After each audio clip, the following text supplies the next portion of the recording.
It's Terry Henne and his Farm Show on 100.5 and 790 News Radio WSGW and online WSGW.com.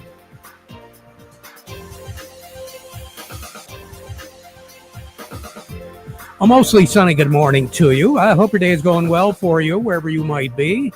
Terry Henne here at Radio Center, along with Matthew Lester and Lakin Du Russell.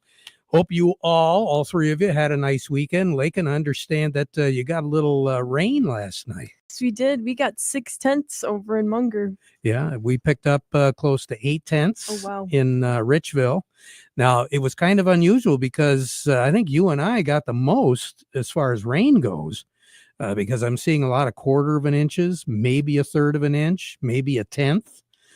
Some folks that I did get some comments on were telling me they wish they would have had more because they picked up 1/4 of an inch. But I think there's going to be a little bit more coming to us. Well, that'd be good. It would be really nice, yes. Especially for some of those dry beans that just went in over the weekend in a lot of spots. For sure. The moisture for them would be great. Yeah. Sugar beets are looking really good out your way. Yes. And the corn's looking great too. Yeah. We're finally getting rid of that yellow. Yes. It's greening up. Greening up just a little bit.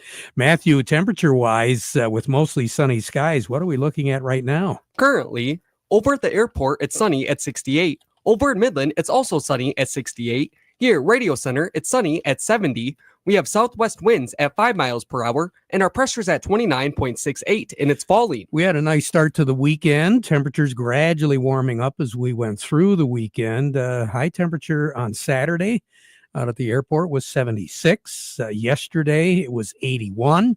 Some of you not looking at much in the way of winds, which made it even nicer. Now, as we move through the day today, we should work our way up to about 78 degrees with a mix of sun and clouds, more in the way of clouds as we get into the later afternoon.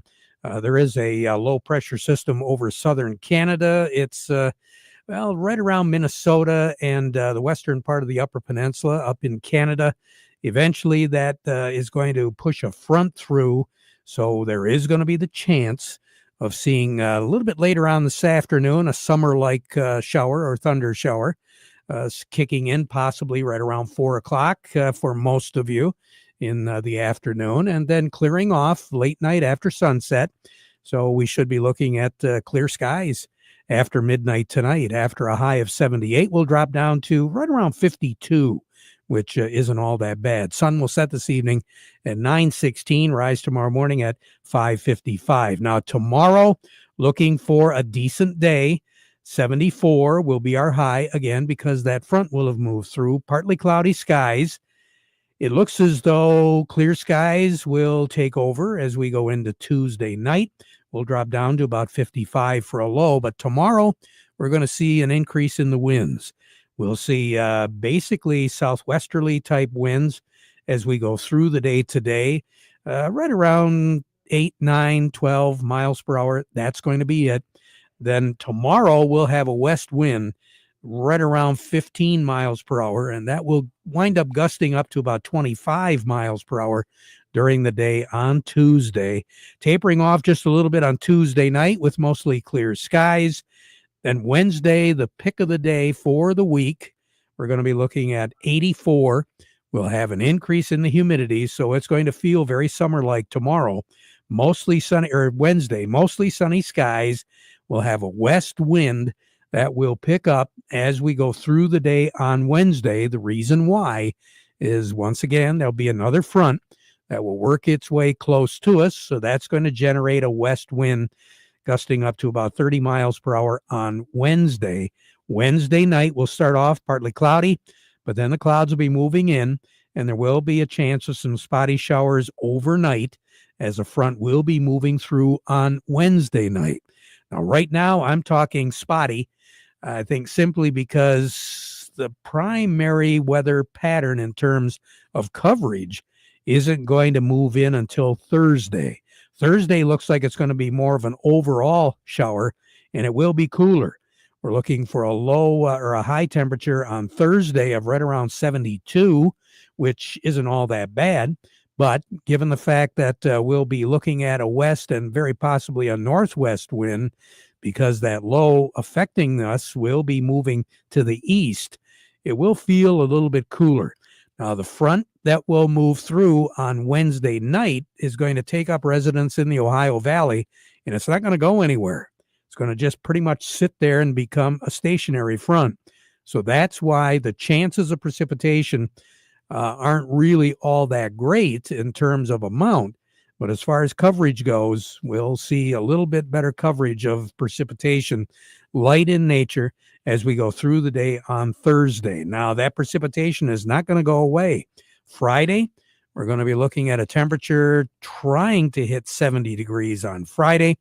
Upper 60s is what a lot of folks are saying right now. Again, with a pretty good chance of seeing some rain showers later in the day and in the evening on Friday, and it will be spilling over into the day on Saturday. Saturday's high, 72. Looks as though mostly cloudy skies in the forecast for Saturday.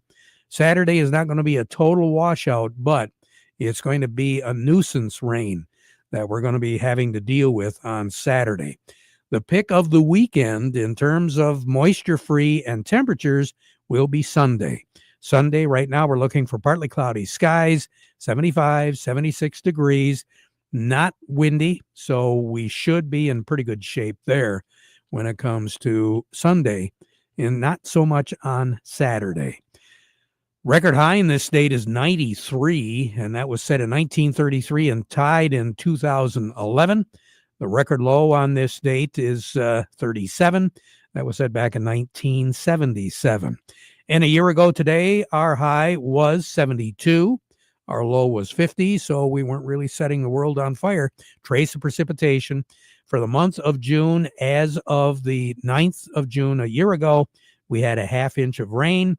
And for the year, a little bit better than 11.5 inches. Now, that compares this year to just under 11 inches of rain overall for the year. And for the month of June, 44 hundredths out at the airport. But as Lakin said, and we saw, we were looking at somewhere between 3/4 of an inch and 8/10 of an inch out in the Richville and Munger area.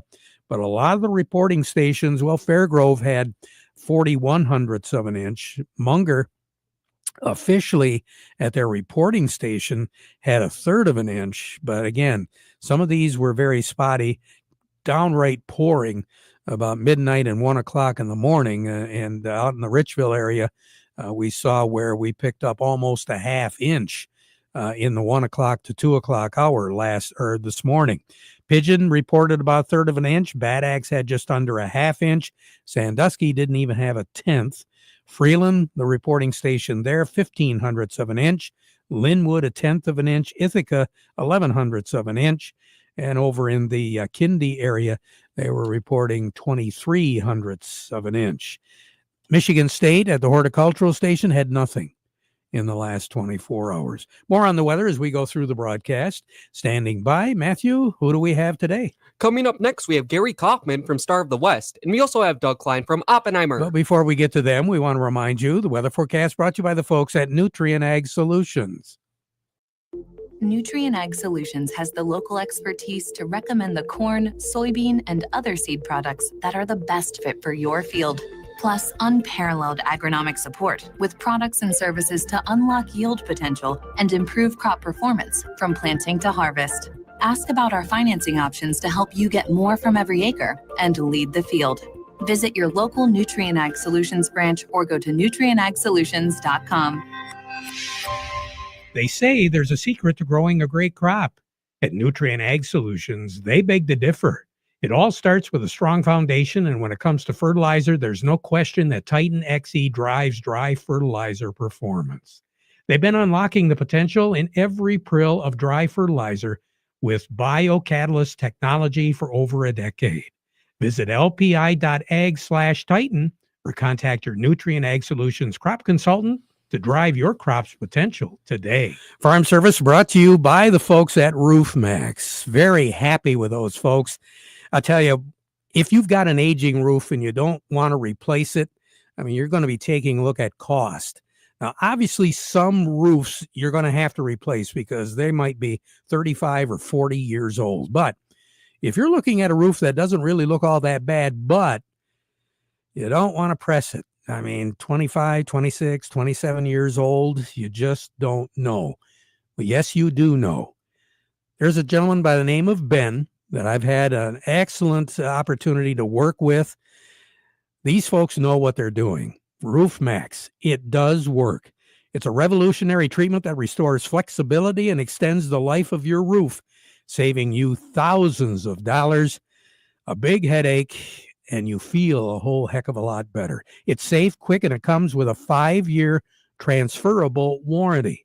I've seen it myself. They've done my shed and they've done my home, and I'm very happy with it. Just like you maintain your equipment, your roof needs care too, and Roof Max delivers.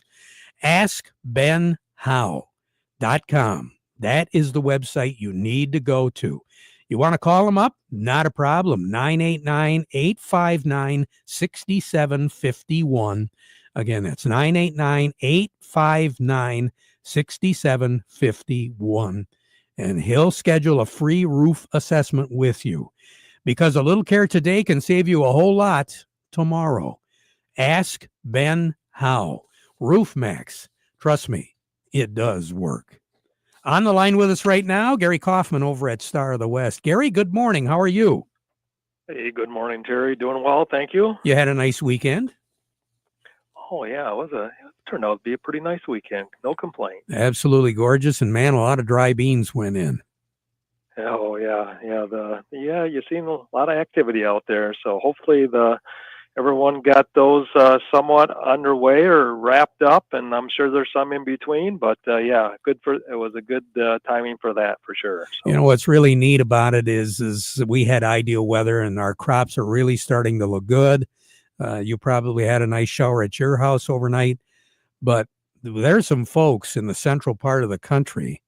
And I mean, this has really got to begin to weigh on the market sooner or later. Now, the last time I took a look, the only thing that was weighing on the markets was Chicago lost the series against Detroit. So the traders in Chicago aren't feeling very good right now.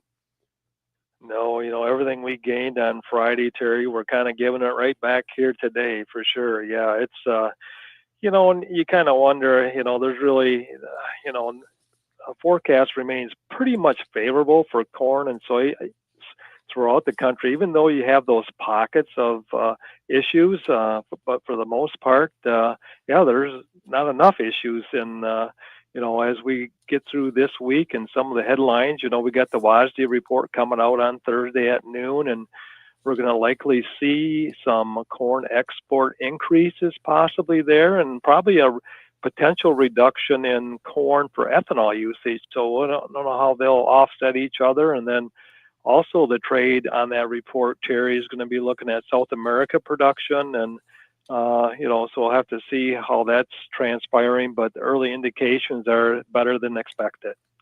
So right now on the board, what do you have, Gary? Yeah. Right now, let's call cash wheat down a dime, Terry. $5.35 on the white, $4.60 on the red. New crop also down 10 at $5.45 on the white, $4.70 on the red. Cash corn currently down 7 at $3.76. New crop is down 10 at $3.74. Cash soybeans down a penny at $9.86, and new crop down 6, Terry, at $9.51. You have a great day, Gary. Get out and enjoy the weather the next couple of days, okay? All right, sure will. Thanks, Terry. You bet. Gary Kaufman over at Star of the West. A little bit more in depth. Doug Klein from Oppenheimer joining us right now. The market report brought to you by Thumb Bank, working with agriculture since 1895. They keep up with all the changes in the industry, the trends and the changes of your operation, how it's all affected.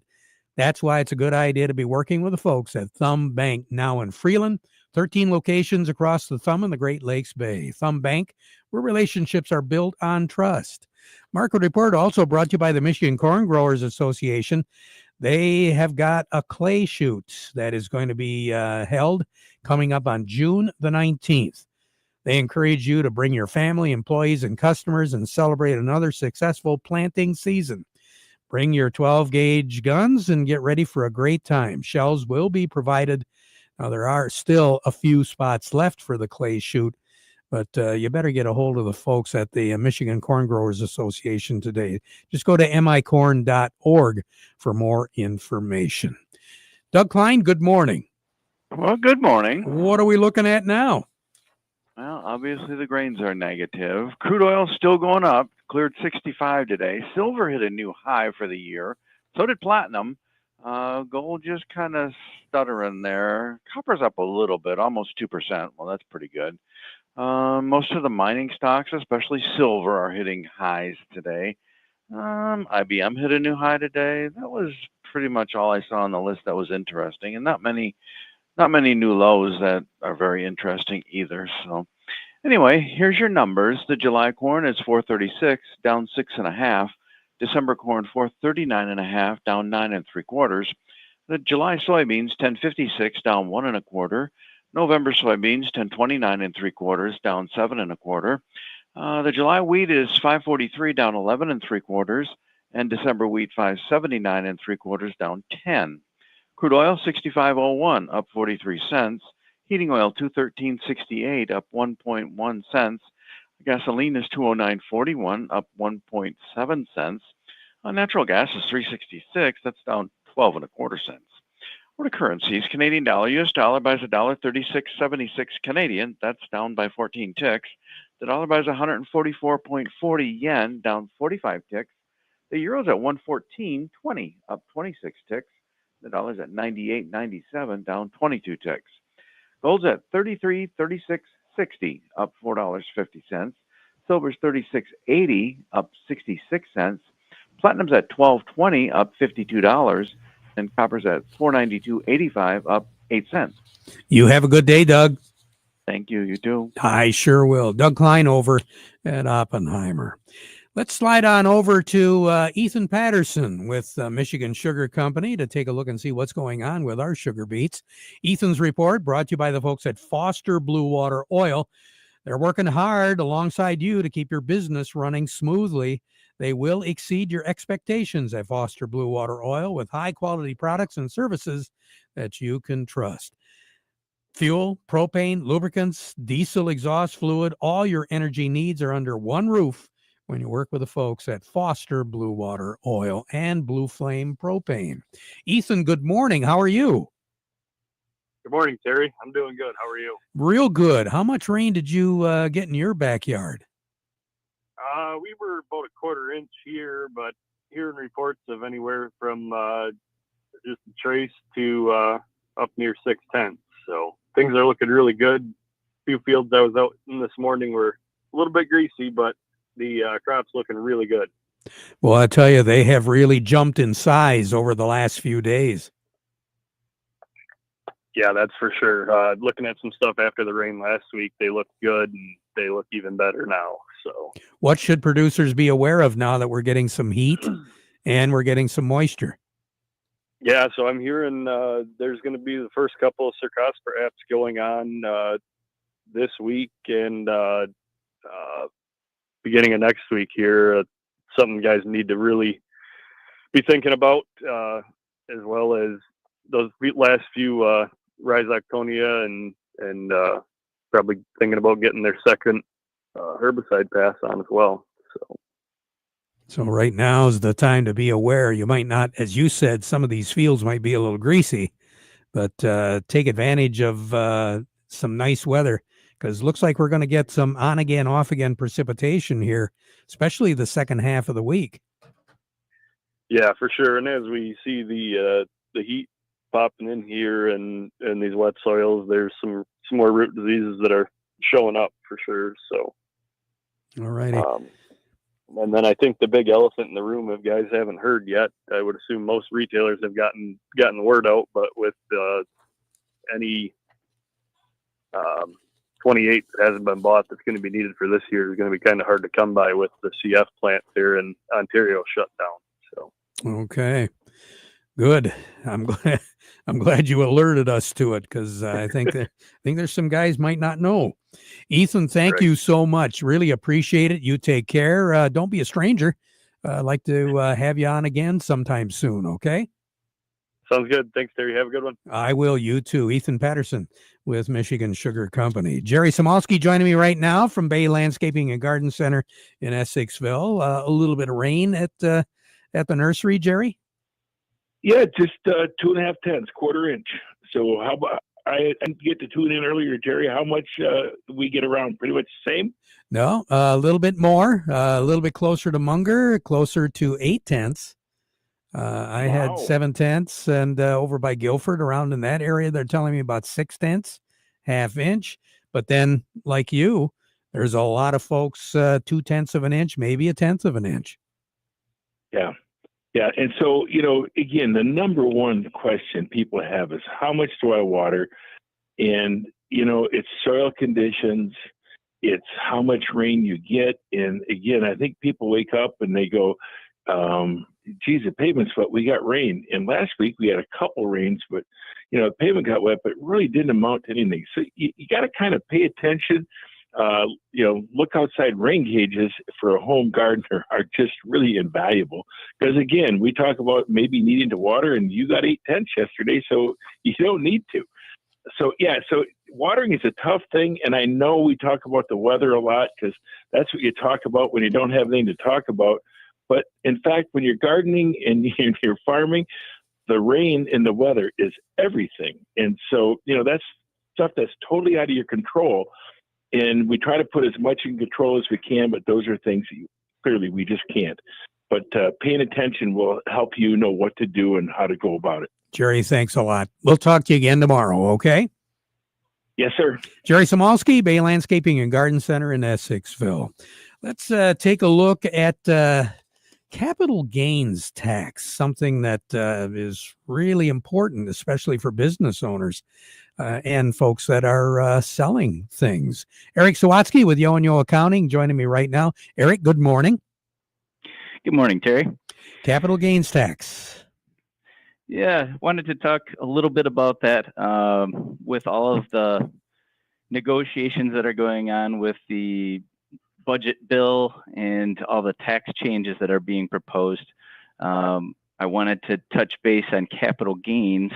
It is one piece that doesn't appear there are going to be major changes to, but it's important to kind of understand how that works and interacts with everything else.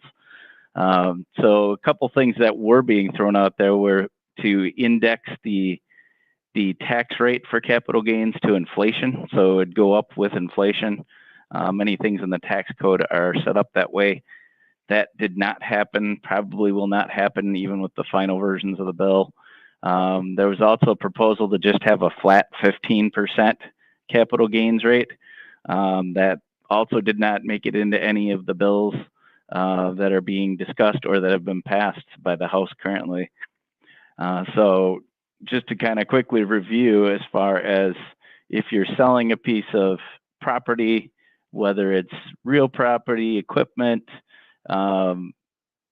investments, anything along those lines, it's important to take into consideration how long you've owned something. The IRS basically makes the cutoff at exactly 12 months. If you bought something and held it for at least 12 months before you sell it again, if there's any gain, then you get favorable tax rates. If not, if you sell it in less than 12 months, you're going to be paying at whatever your actual tax rate is for the year, and obviously that goes up with your income. So you want to avoid having those short-term losses as much as you can. Anything over 12 months is considered long-term, and the current rates for that, most people will pay a 15% rate currently. So if you have a gain from selling anything, you would pay 15% federal, but a lot of that is income dependent as well. There actually, for quite a number of years, has been a 0% rate, which is pretty amazing that you can sell something for a gain that is considered taxable, but they will apply a 0% tax rate. So to do that, you have to either be single with taxable income under $48,000 or couples that have income under $96,000 for the year. If you're able to maintain under those limits your income for the year, you could sell things for a gain and pay absolutely no tax. So that's still a great opportunity if you can kind of fit that window. But then, like I said, most people all the way up to it's $533,000 for single and 500 or 600,000 now for joint filers. Over that amount, then you pay 20% plus another 3.8% Medicare tax that went into play a few years ago.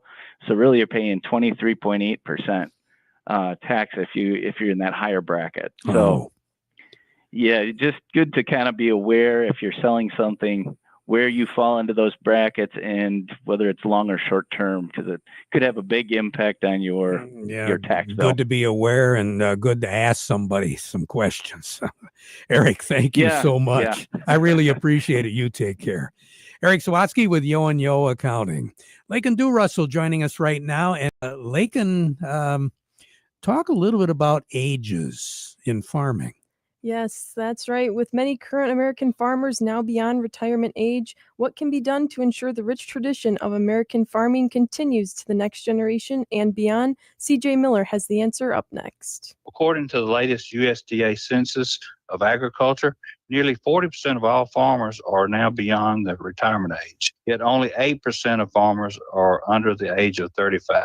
We should all be concerned about those numbers and the future of our family farms. Duvall says that one of the ways Congress can support family farms is by updating the Farm Bill. Our farmers need a modernized 5-year farm bill. Issues like inflation, rising supply costs, and overall market volatility have made it harder for our family farms to hold on. This will help families stay in business and pass the farm on to the next generation. The Farm Bill also provides certainty for new and beginning farmers just starting out. Duvall underscores that Farm Bureau recognizes the importance of supporting farmers at all stages of their careers. Our Young Farmers and Ranchers program, our Promotion and Engagement program, and our Women's Leadership Committee gives farmers the tools to advocate for their own success. America has a rich tradition in farming, and we want to ensure that continues in the next generation and beyond. In addition to updating the Farm Bill, Duvall also testified to the importance of access to credit for young and beginning farmers,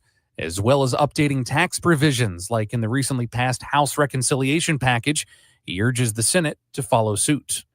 Lakin, thank you very much for that report. We'll be back at 12:30 with an update. Now we conclude with the playing of our national anthem, brought to you by Euclid Avenue Coin in Bay City.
Broadcasting from the Stormmaster Exterior Studios, WSGW, Saginaw, Bay City, Midland, WSGW-FM, Carlton. This is CBS News on the Hour.